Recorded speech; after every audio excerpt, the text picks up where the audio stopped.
Shalom, this is Beit Bamidbar, Messianic Outreach. My name's Gene, and this is our Wednesday evening um, online Bible study. So sit down, grab a cup of coffee or a tea, relax, um, start looking up your latke recipes, Oh yeah. and we'll be getting into the one of those fun times, Hanukkah, coming this weekend, actually.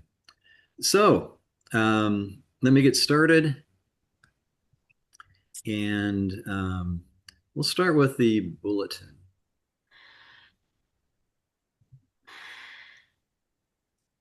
Okay.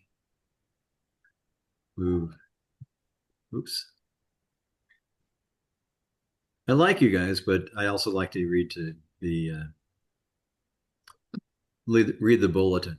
Okay. This is us, Beit Bar Messianic Outreach. Our bulletin is set for this coming Sabbath, which is December 13. Um, and it'll be at the Idaho State Veterans Home in Post Falls, which is in North Idaho, just west of Coeur d'Alene. So you're welcome. It's open to the public. You're welcome to come, jump in your car, start driving. You should make it here by Shabbat. Okay. Our usual shtick for the Shabbat is have a little prayer service, announcements, and discussion on the weekly parsha. And this is going to be our parsha for the week here by Yeshev. And he dwelt. And then on the other side next week is Miketz, um, which is the next section. We're getting close to the end of the book of Bereshit, sorry, in the beginnings. Okay, our Wednesday meetings are at 6:30 online. If you're reading this with me, you're on. Be sure to share this with others that are interested and maybe some people that aren't. Um, and it doesn't hurt to invite people. Okay, upcoming events this coming weekend is the beginning of Hanukkah. Yay! Sunday evening, December 14. Um, we have at 9:30 on that coming the next Shabbat, the December 20th. We are having our Hanukkah celebration at the Veterans Home. Um, and so we'll spend that day doing Hanukkah things. And after that, that same evening on December 20 is Rosh Chodesh Tevet, and that'll be um, the last new moon for our English calendar year.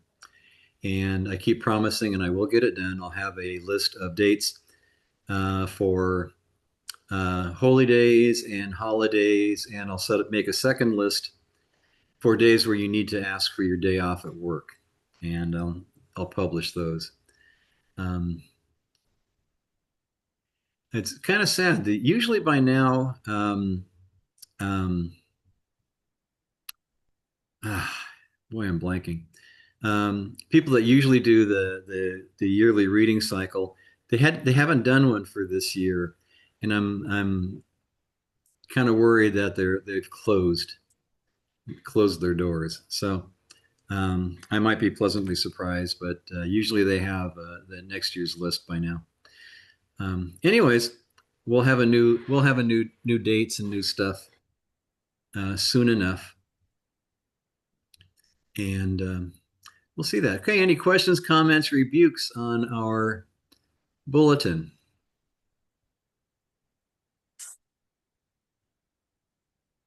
So the Hanukkah still pronounced Hanukkah, right? Not the just add up the K, the first. Is Um, it formal writing this word? well, it starts this weekend, Mm. Yeah. Yeah. Yeah, on the Hebrew calendar, it's the same day every year, but in our English calendar, it changes from time to time. Well, every year, break basically. Yeah. Okay. Thank you, Rabbi. Oh, sorry, I just clicked the wrong thing.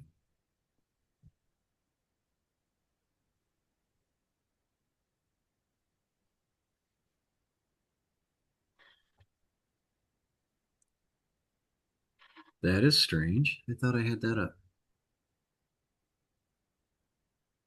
Okay, give me a moment and see if I can find this.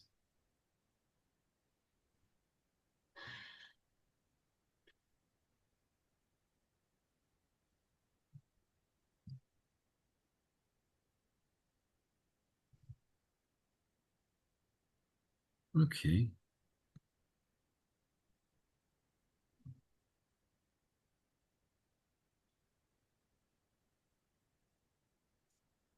Yeah. Okay. Now what I need to do. Oh, that's right. Helps if you do it the right way. There. Galatians 5c. You all have it?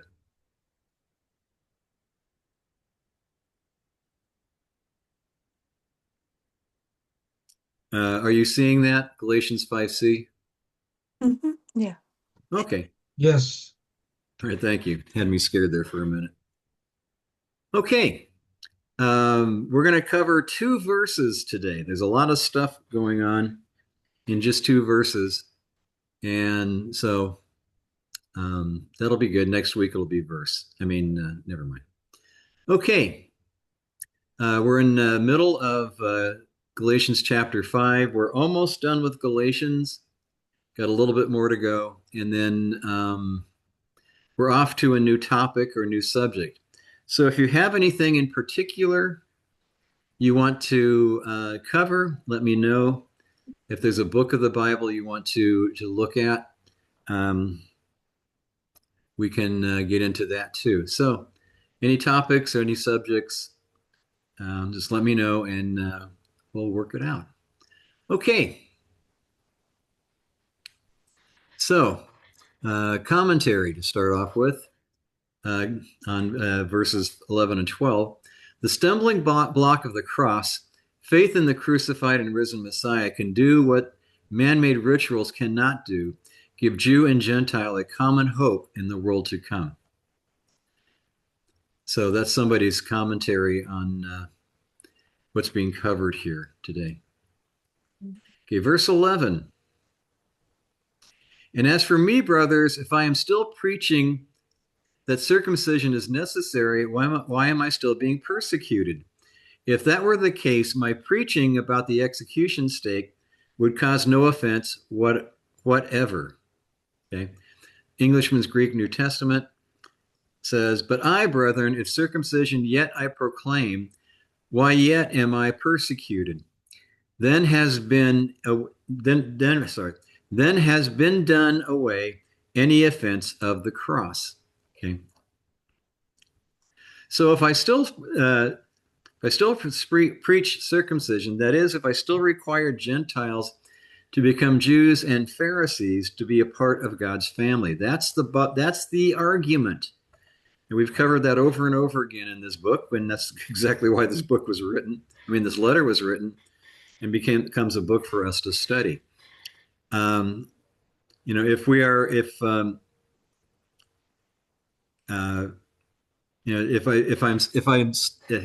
I still require Gentiles to become Jews and Pharisees to be part of the family, this is a preface to the statement. The rest of the statement: why do I still suffer persecution? We got to look at the other half of that to make sense. It would be illogical for the Pharisees to persecute Shaul if he was teaching the same thing as they were. Okay, so if they were in agreement, there wouldn't be a problem. The difference is the Pharisees were requiring Gentiles to make circumcision and to be converted to Orthodox or Pharisaism of that day. In modern terms, it's the Orthodox requiring a circumcision and a conversion.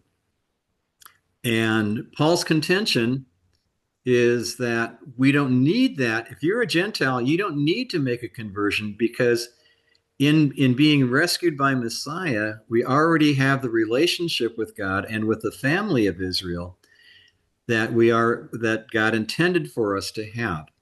Okay. And that's where the big rub is, and that's where the big difficulty is. People get suckered into thinking that they have to go through an Orthodox conversion in order to be kosher and proper and acceptable. And that's not the case. Matter of fact, if we change our ways and follow God's commandments, his written commandments in the Torah, we show by our actions that God is real and God needs to be taken seriously, and I believe it. And that's why I'm walking in it. That's the important thing. The ritual of circumcision is not necessary in that case. Okay.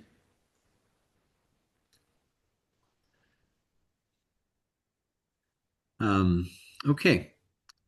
Let's move on. Why was Paul persecuted by others inside and outside of the Judaic sect of the Way, that's Messianic believers? Not because he taught Yeshua was the Messiah, because he taught the good news to Gentiles. And they did not need to become Jews to be a part of the world to come. And this is the very bone of contention that we're having trouble with even to today. The Orthodox tell you have to make a conversion to become part of the family of God. And Paul contends that our trusting and our embracing Yeshua as Messiah is that conversion process, that we don't need to do anything beyond that. Part of it is the twist in the argument, which makes this all happen the way it does, is that the Pharisees of Paul's day and the Orthodox of today insist that you have to follow their rules of how you obey God's commandments.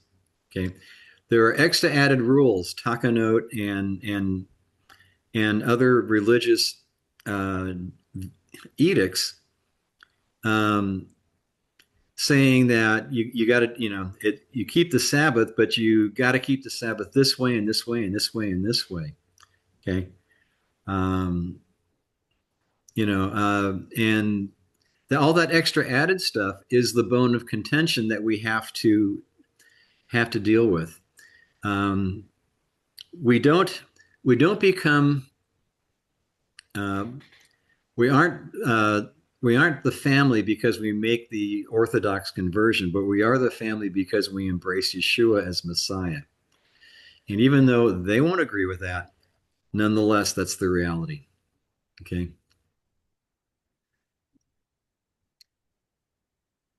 Okay. See, then the offense of the cross has ceased. What was the offense? That Jews and Gentiles have equal standing before God, and that membership in God's family is based on faith in Yeshua's sacrifice and not on genetics, following with Yeshayahu and Yechezkel, Isaiah and Ezekiel. Those are quoted here. Yet it pleased the Lord to bruise him. He has put him to grief. When you make his soul an offering for sin, he shall see his seed and prolong his days. And the pleasure of the Lord shall prosper in his hands. He shall see the labor of his soul and be satisfied. By his knowledge, my righteous servant shall justify many. What is meant by all this? Okay. With all the pronouns, you got to have a little bit of a program to see who the players are. Okay. All the his, we're basically talking about, it's bouncing back between God and Yeshua. Okay. Now you start off in verse 10, yet it pleased the Lord. Hey, that makes sense. To put him to grief. Okay. Since first part of the statement is Lord, the second part, him, could easily be Messiah. And then the other, it can make his soul is Yeshua. Then he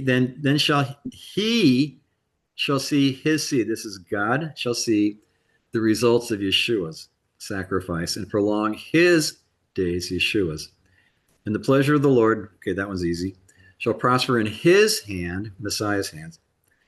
He, God, shall see the labor of his soul, Yeshua, and be satisfied. By his knowledge, God, my righteous servant shall justify many. And my righteous servant is Yeshua.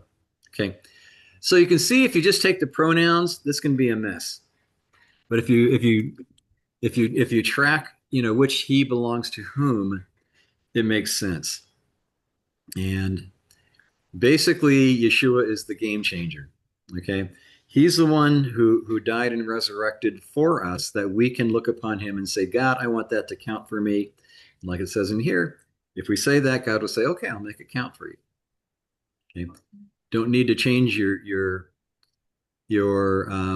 you do need to change your activities, but you don't need to change your title, your identity. You can still be a Gentile. That's fine. You don't need to learn a bunch of man-made rules and pitch your Messiah in order to be accepted to the man-made ways, be it Orthodox or Pharisee. Okay. For he shall bear their iniquities. That's Yeshua. Therefore, I will divide him, Yeshua, a portion with the Greek, and he, Yeshua, shall divide the spoil with the strong, because he, Yeshua, poured out his soul unto death, and he was numbered, Yeshua, with the transgressors, and he, Yeshua, bore the sin of many and made intercession for the transgressors. Okay, clear as mud. All right, Yechezkel, chapter 21. Thus shall you divide this land among yourselves according to the tribes of Israel. And it shall be that you will divide it by lot as an inheritance for yourself and for the Gentiles, the stranger who dwells among you, and who bear children among you, and they, the Gentile, shall be to you, Israel, as native born among the children of Israel. They shall have an inheritance with you among the tribes of Israel, and it shall be that in whatever tribe the stranger dwells, there you shall give him his inheritance, says the Lord God. Okay, any questions? Those of us who have been around for a while, we've had to deal with this, for a long time, especially, and even new people in Messiah have to deal with their identity, because the Orthodox will tell you you're not worthy, you're not with it, you're not part of the tribe. Yet, what do we have here in Ezekiel? Now, Ezekiel was a prophet to when and to whom? When was Ezekiel a prophet? Gentile. During the actually it was to Israel. He was a prophet to Israel, but he was during the exile. Okay, Ezekiel's a little older than Daniel. Daniel was a very young guy when he was taken from Jerusalem to Babylon. Ezekiel was a little bit older, and he didn't make it all the way through the time of the exile. Daniel did, but Ezekiel didn't. Anyways, so this is what God is saying to talking about the restoration of Israel after the time of the exile is done. And when that happens, even the Gentile who is among you, shall have an inheritance within the tribes of Israel, wherever they land, wherever they plant their feet and make a home. They'll be considered as if they were native born in that tribe. Okay, so the way this works out is it's not as much a physical status, but a legal status. You are considered part of whatever tribe you land in, where you make a home. So from that point forward, you're no longer considered a Gentile. You're considered part of Israel, part of that tribe. And this is how we understand this. This is how it's stated. Okay. Even Isaiah and Isaiah was at 46, 56, something like that, 46. Where it basically says the same thing, that the stranger who cuts the wood, says whatever tribal land they land in, they're going to be considered as members of that tribe. If they come and they serve God, they will be acceptable to God, and shudder, cringe.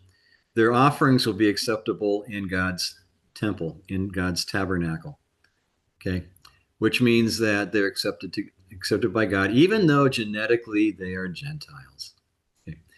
Now, and so this is the crux of our argument in Galatians: is the whole argument that you have to be Jewish, convert to Judaism, is not a necessary statement. You can be still a Gentile. You can be Roman. You could be Greek.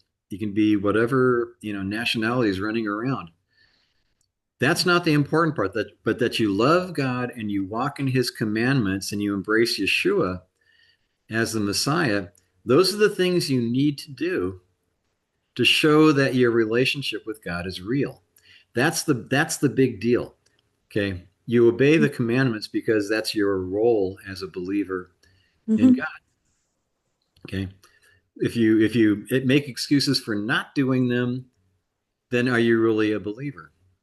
But if you do them and find joy and satisfaction in them, especially, then you show that you are a believer. Okay,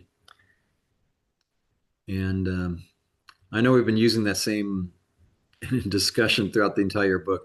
The book is basically, the whole letter to the Galatians is basically a one subject thing, one topic thing, for the most part. So, anyways, more commentary. Yes, we need more commentary.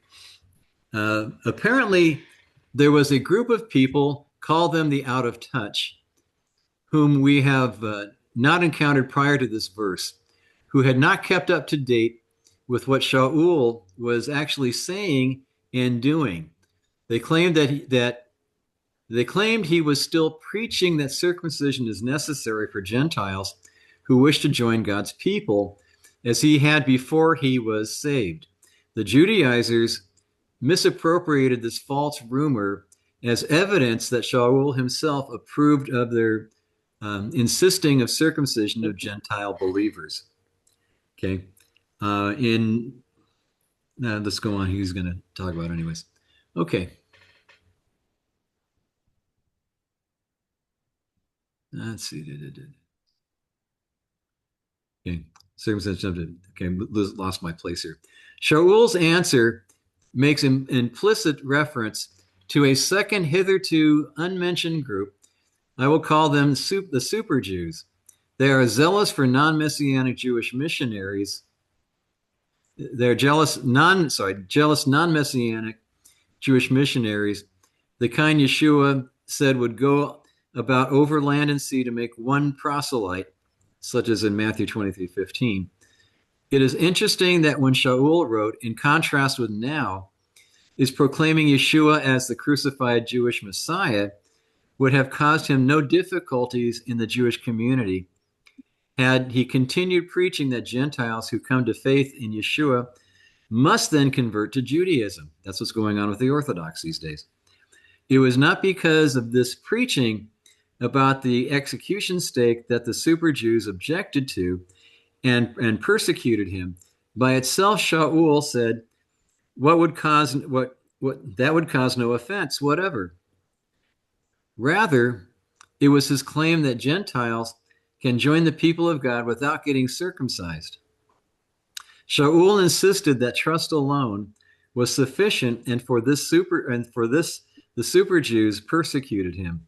Their persecution refutes the Judaizers' false claim that Shaul is still preaching that circumcision is necessary. Okay, we can tell by the terminology that that's not true. Okay, he's saying don't do it.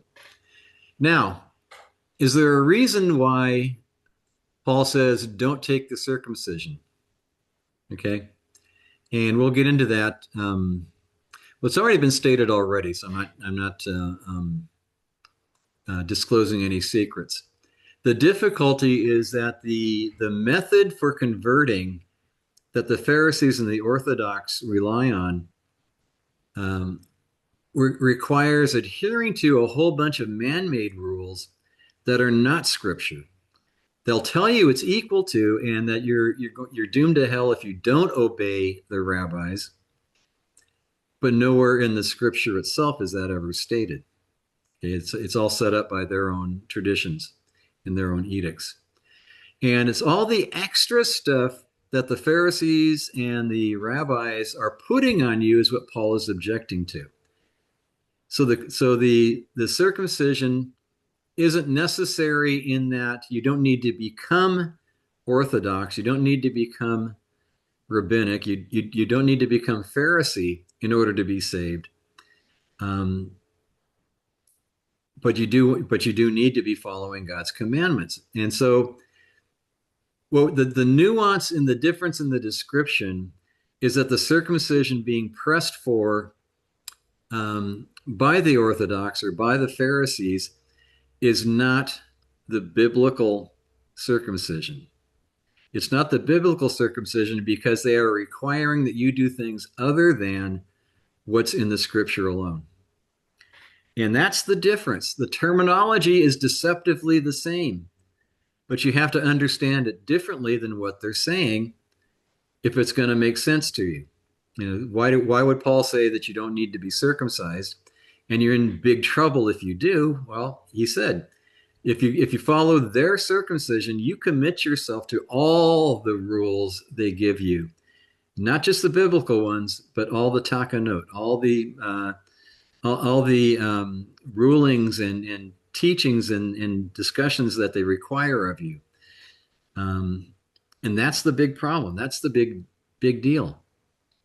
So the circumcision that Paul's talking about when he's complaining about the Pharisees' circumcision is not the circumcision that God gave to Avraham when he said anybody who comes into your camp needs to be circumcised. And you know the later commandments through Moshe, you know, if a Gentile comes and wants to be part of Israel, they're to be circumcised.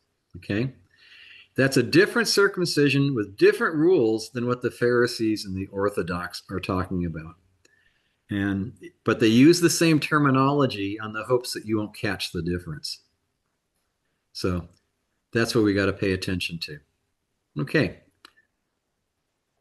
But this did not seem to put a damper on Paul. He went on to say, this has the execution tree ceased to be an offense. Let us reverse our thinking and ask the question in a different way. Should the execution of tree of the Messiah be an offense? Should it be a stumbling block? Yes, of course. Okay. Why is it a stumbling block? Same idea, basically.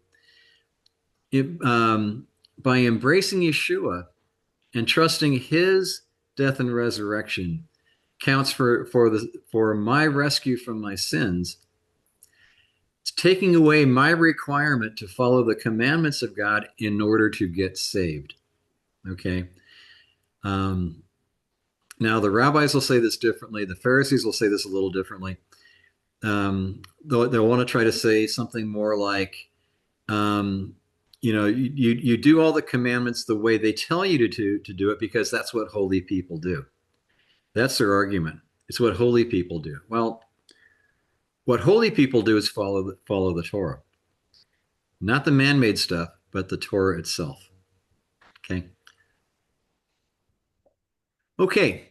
Questions, comments, rebukes on verse 11.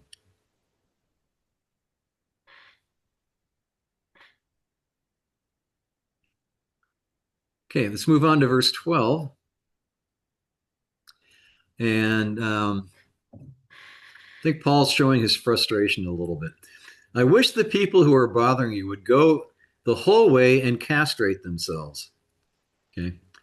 Englishman's Greek says, they would cut themselves off who throw into confusion you. Okay. So why is all this? Well, take a look at a couple of quotes. Messianic Jews, or Book of Hebrews and Galatians. They're right here. Hebrews 10:26. For if we sin willfully after we have received the knowledge of the truth, there no longer remains a sacrifice for sins, but a certain fearful expectation of judgment and fiery indignation which will devour the adversaries. Anyone who has rejected Moses' law dies without mercy on the testimony of 2 or 3 witnesses. Of how much worse punishment do you suppose will he be thought worthy who has trampled the Son of God underfoot and counted the blood of the covenant by which he was sanctified a common thing and insulted the Spirit of grace? Okay. And then also Matthew 7:2. For with what judgment you judge, you will be judged, and with the measure you use, it will be measured back to you. Okay. One of the curious issues is within Pharisaism of their day, and even in modern Judaism, there are times when God's commandments themselves are set aside due to the teachings of the rabbis or the teachers. Okay, even the commandments get set aside of God because the rabbi is in their own consideration. The rabbi is greater because they can tell you to do something different, and you will be cursed by, well, according to their challenge or their errant instruction is that you'll be cursed because you don't follow the rabbi. Okay. Nowhere in the Bible that said, one of those every once in a while you come up with sola scriptura as an argument. Is only the Bible. And so, and when they're saying, the takanot and the for some reason I'm blanking on one of the other words, the rulings and instructions of the Pharisees and even of the Orthodox, are weightier than God's written Torah. And we perfectly easy can say, no, that's not the case. Because nowhere did our Almighty God tell us that the words of a man is greater than his. Okay. More commentary. I wish Shaul's choleric personality, and I don't know why that needs to be put in that way, leads him to make intemperate use of his gift for sarcasm, neither his first nor his last. For another, see Acts, and compare this to behavior to a non-believer. I didn't bother with citing those because he's on a different point, defending that choleric personality. Anyways, the people who are bothering you about getting circumcised are neither the out of touch or the super Jews in verse 11, but the Judaizers. Okay. They would go the whole way and castrate themselves. Literally, would indeed cut themselves off. The Torah declares a castrated Cohen unfit to perform priestly duties in Leviticus 21:20, and he who has been wounded in the stones or has his sexual organ cut off shall not enter the assembly of Adonai, Deuteronomy 23:2. But there is also a punning reference to being cut off when one's people, a common sanction in the Torah. Shaul wished these pests would be deprived of contact with the Messianic community. So it's kind of what the commentary in the statement that Paul's making is leaning to. Paul states he wished that all Israel would be saved. So, the fact that he's saying something a little bit off color, I guess you can say, saying that people, they're so interested in giving you a circumcision, they should cut themselves off. He's using something that might be considered a little impolite. But the reason for this is it's the penalty of following the ones who require circumcision in order to belong to God, in order to making that relationship happen through man-made means. They're not seeing God's design in what's happened with Yeshua, that we will be, all of us, Jew or Gentile, will be included in the kingdom of God and in the people of God through our embracing of Yeshua and his sacrifice. Okay, so we need to remember that. And then one more definition, karet, which means excision, is the biblical penalty for certain offenses of being cut off from the people, for example, for failing to be circumcised as in Genesis 17:14, for eating leaven on Passover, Exodus 12:19, and for committing incest, Leviticus 20:17. The Mishnah in Keratot 1:1 lists 36 offenses for which the penalty is karet, is being cut off from Israel. Okay.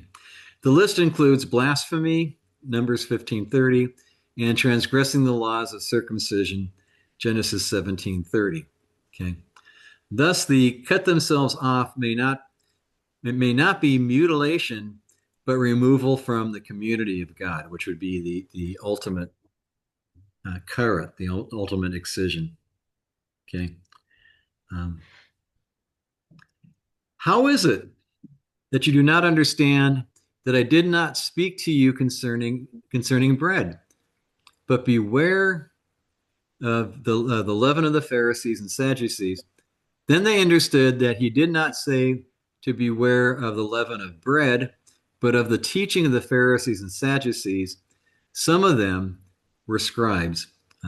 Commentary on Matthew Tiahu, 16 verses 11 and 12. Okay. And that kind of helps clarify what we're dealing with. The argument of circumcision is not God's commandment concerning circumcision. It should be done, but not everybody is ready and willing to do that. And the conversion process of the Pharisees and the Orthodox require that you embrace man-made edicts as if they are superior to God's written commandments. And that's the major rub. Okay.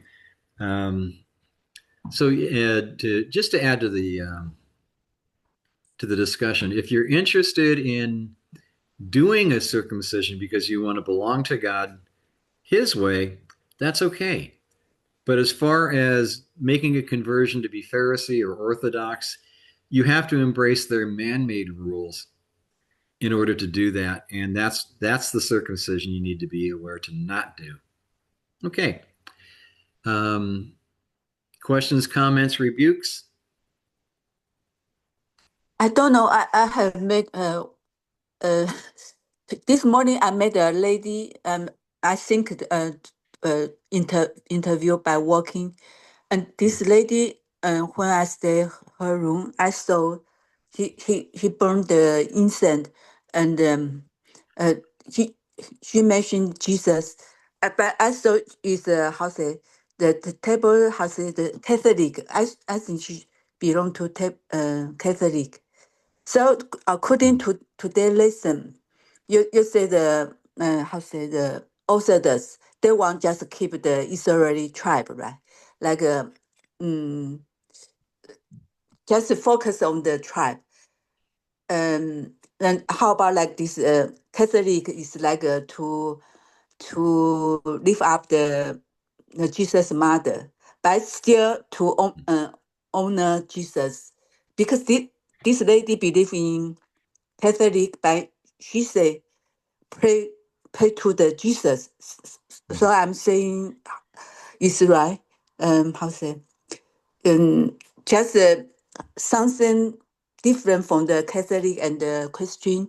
Catholic is more to lift up the mother, right? But still worship Jesus. Yeah. Okay. Yeah. Yeah. Catholicism tends to preach and teach that Mary is basically your Messiah. You know, and you follow their rules. You know, if you convert to being Catholic, you got to do the same thing. There's tons of man-made rules you got to follow, not scriptural, man-made. And so there's that same danger there. And realistically, there's lots and lots of religions out there that will teach you something different other than what God has given to us through what He's commanded and through Messiah. And you know, all those we have to be wary. You know, there might be some practical things that might make some things a little more helpful. Okay, not a problem.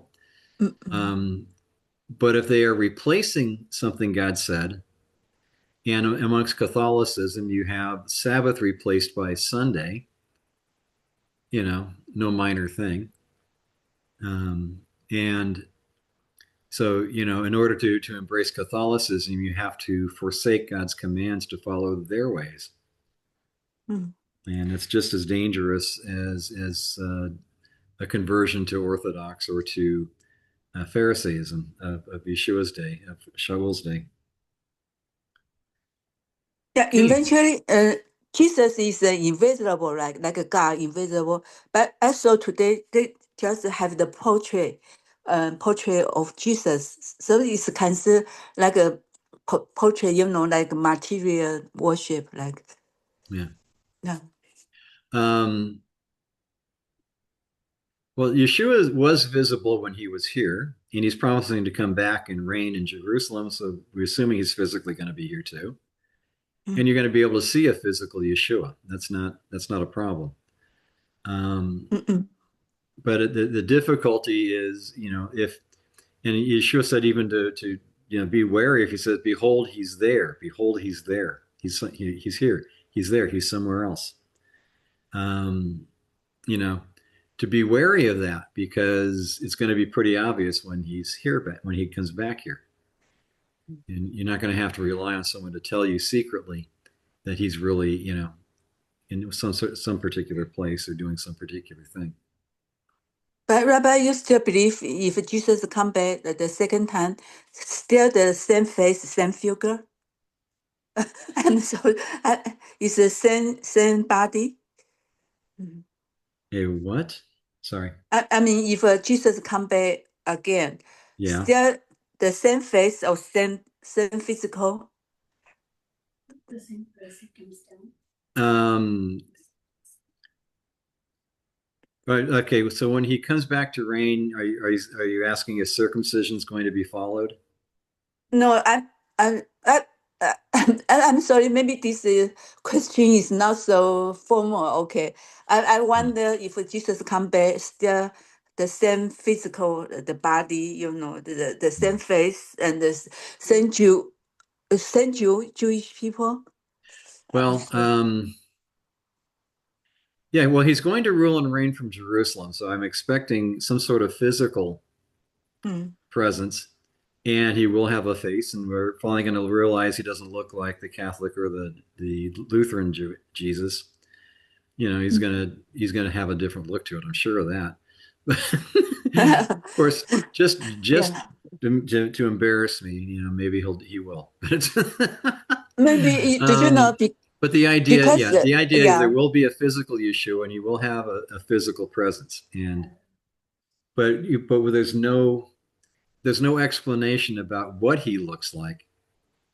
Whether it's going to be something in like a glorified body, or if he's going to come looking exactly like he did when he walked with us. So we'll find out when we get there.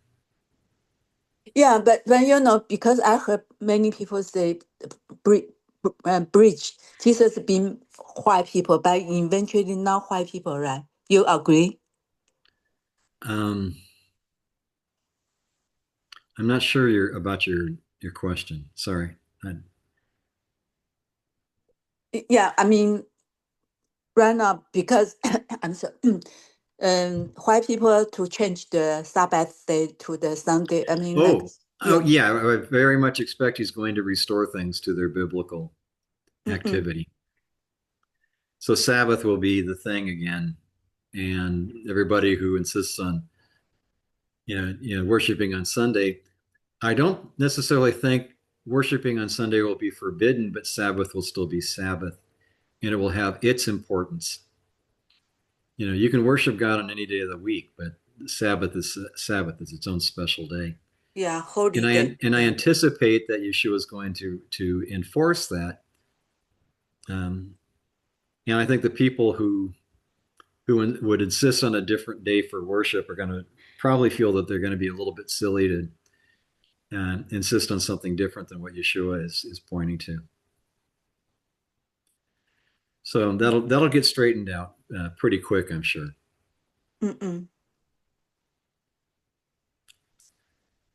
Okay. Thank Any you. other questions, comments, rebukes?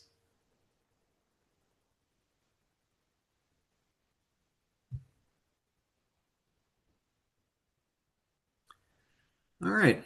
Well, thank you, kids, for coming out. Father, thank you for bringing us together. Please help us that as we go through our week and the weeks following, that what we've talked about will stick in our hearts and our minds and would be useful for us to use while we are communicating with other people. Help us to reach out with the right words and the right answers and to draw people closer to you and give us joy and satisfaction in walking in your ways. Hashem Yeshua, Mosheinu. Shalom, kids. God bless you. Shalom. Same to you, Rabbi. And happy Hanukkah. Happy